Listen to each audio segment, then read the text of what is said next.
Hello everyone, good morning. কেমন আছো তোমরা সবাই? আশা করি তোমরা সবাই ভালো আছো, আর আমিও ভালো আছি।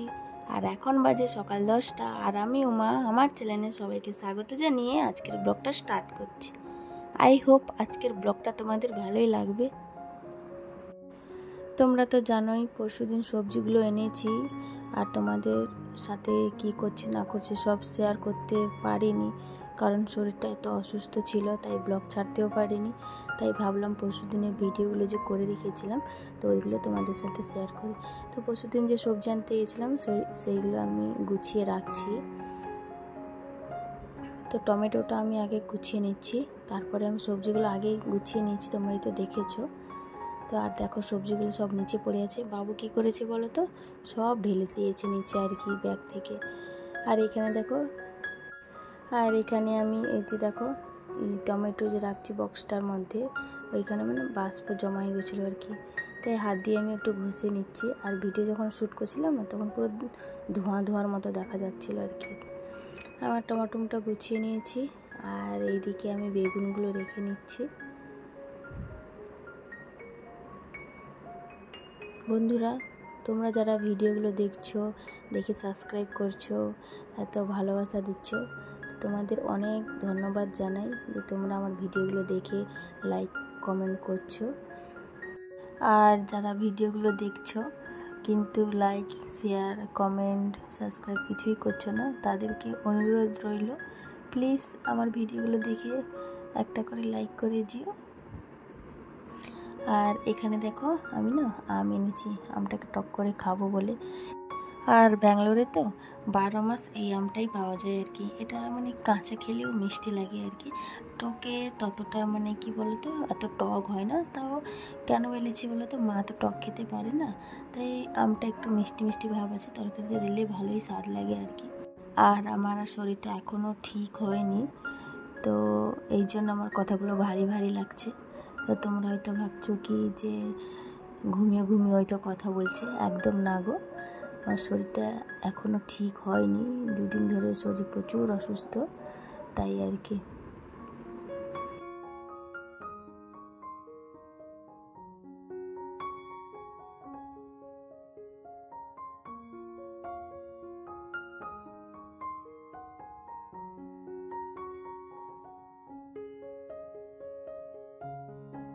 আর এখানে যে এই বেগুনটা দেখছো, এই বেগুনটা কিন্তু এদিকে পাওয়া যায় না জানো। এই বেগুনটা না আমার বান্ধবী দেশে গেছিলো, আমাকে দিয়েছিল আর কি। ওর ফ্রিজের মধ্যে, ওদেরও ফ্রিজের মধ্যে 2-3 দিন ছিল, তারপরে আমাকে দিয়েছে। তো দুটো দিয়েছিল, একটা খাওয়া হয়েছে আর একটা আছে, তো এটা তোমাদেরকে শেয়ার করলাম। আর এদিকে আমি আদাটা রেখে দিচ্ছি। আর এখানে তোমার দাদা ওই ব্রেডটা এনেছিল, ভাবলাম তোমাদের সাথে শেয়ার করি, তাই ব্রেডটা তোমাদের সাথে শেয়ার করলাম। তো চলো এবারে নিচে আলুগুলো পড়েছে, ওইগুলো একটু গুছিয়ে নিই। এই দেখো বাবু সব ঝুড়ি টুড়ি নিয়ে আলু টালু নিয়ে বসে গেছে গোছানোর জন্য, মানে আমাকে কোনো কাজ করতে হয় না, ওই সব করে, বুঝতে পারলে তো তোমরা। আর কি বলবো তোমাদেরকে, কোনো সময় একা চুপচাপ থাকে না, কিছু না কিছু করতে থাকে। কোথায় বাথরুমে জল ঘাঁটছে, কোথায় বাথরুমে গিয়ে কলগেটে দাঁত মাজছে। হ্যাঁ, এখানে দেখো আলুগুলো নিয়ে নিয়েছে, বলে কি আমি রান্না করবো, আমাকে ছোট ছোট আলুগুলো দাও। দেখো ছোট ছোট আলুগুলো বেছে নিয়েছে। আর আমি এইদিকে আলুগুলো তুলে রাখছি। মানে এত বদমাস মানে বলার বাইরে আর কি। তো তার বাবা না আইসক্রিম এনে দিয়েছিলো, আইসক্রিম খেয়েছিল, তো ওইটা মুখে লেগে গেছে। মানে আইসক্রিম খাচ্ছিলো, আমি এইদিকে সবজি ফ্রিজে রাখছিলাম, আইসক্রিম ফেলে দিয়ে এইদিকে চলে এসছে, বলে আমাকে ছোট ছোট আলুগুলো দাও। দেখো তুলে নিচ্ছে, একবার রেখে দিচ্ছে, একবার তুলে নিচ্ছে, মানে কী করবে সে নিজেই খুঁজে পাচ্ছে না আর কি।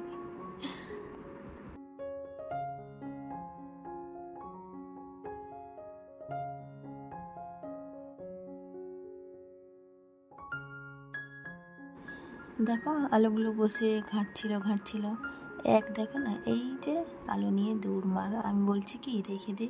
আর এদিকে না আলুর প্রচুর দাম আর কি, প্রায় 1 কেজি প্রায় 80 টাকা মতো নিয়েছে।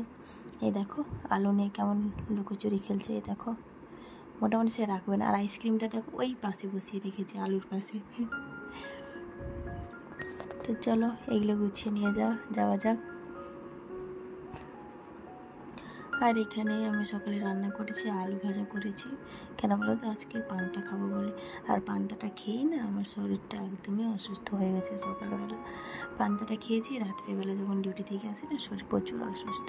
আর এইদিকে দেখো বড়ি ভেজেছি, আর এইদিকে মা রান্না করেছিল একটা টক, আর কি টমেটো দিয়ে টক করেছিল। আর এখানে তোমার দাদাভাই টিফিনটা প্যাক করলাম, আর আমার টিফিনটা প্যাক করলাম।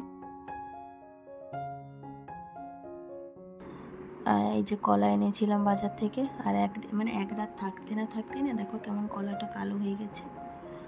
আর একটা নারকেল নিয়ে এসেছি, ওইটা মা পুজো করবে বলে বলছিল, তাই নারকেলটা নিয়ে এসেছি আর কি।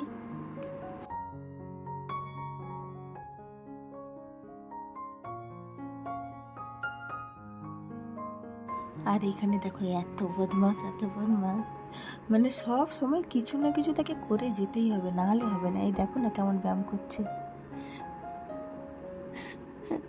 কোথায় স্পিকিং দড়ির মতন লাফাবে।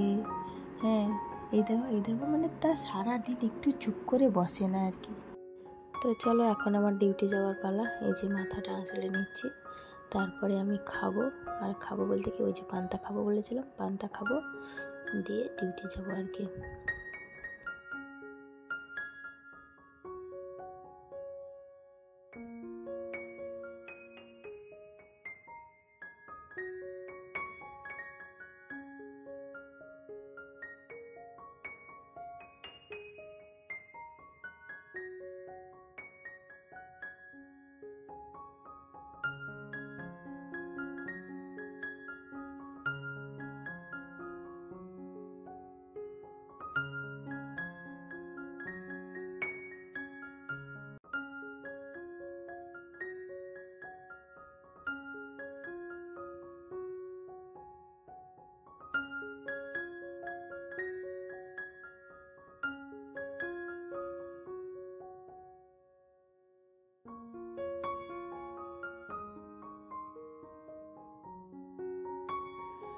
আর এখানে তোমার দাদা ভাইও মাথা আঁচড়াতে ক্যামেরার সামনে চলে এসছে।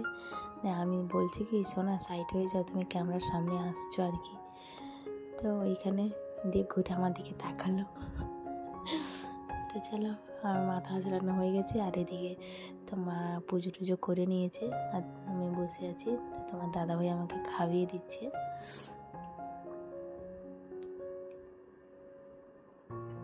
আর কেন বলো তো, তোমার দাদাভাই খাইয়ে দিচ্ছে, কারণ একটু লেট হয়ে গেছিলো, তাই আমি ভাবছিলাম খাবো না, তো সেই জন্য তোমার দাদাভাই খাইয়ে দিচ্ছে। আর আমি একটু হেঁটে হেঁটে যাবো আজকে, কারণ তোমার দাদাভাই একটু লেটে যাবে, তো বেকার গিয়ে তাড়াতাড়ি গিয়ে কী করবে, আমি বললাম কি আমি হেঁটেই চলে যাব।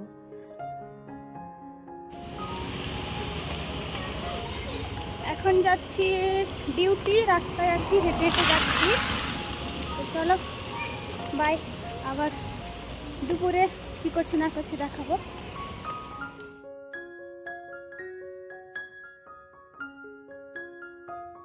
গুড ইভিনিং বন্ধুরা, দেখো এই যে বাড়িতে চলে এসেছি। আর তোমাদেরকে বলেছিলাম যে দুপুরে কী করছি না করছি দেখাবো, কিন্তু প্রচুর কাস্টমার ছিল, তাই আর কি আমি তোমাদের সাথে শেয়ার করতে পারিনি। আর এখনও মানে কি বলতো, 8টার সময় ছুটি হয়, আমি বেরিয়েছি 9টা হয়ে গেছে, তাই আর কি কিছু ভিডিও শ্যুট করিনি, সোজা বাড়ি চলে এসেছি। এসে এই যে বাবুকে পড়তে বসিয়েছি। আর বাবু এখন পড়ছে কি বলতো, টেবিলস বুক থাকে না, টেবিল বুকগুলো, ওইগুলো পড়ছে আর কি ও।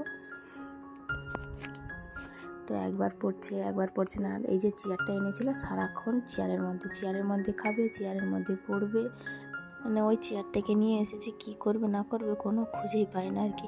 একসময় তো বাথরুমে নিয়ে গিয়ে বাথরুমে বসে চান করে ওই চেয়ারটার মধ্যে, জানো। তো চলো বাবুকে পড়িয়ে নিই, তারপর এখন যাব রান্নাঘরে।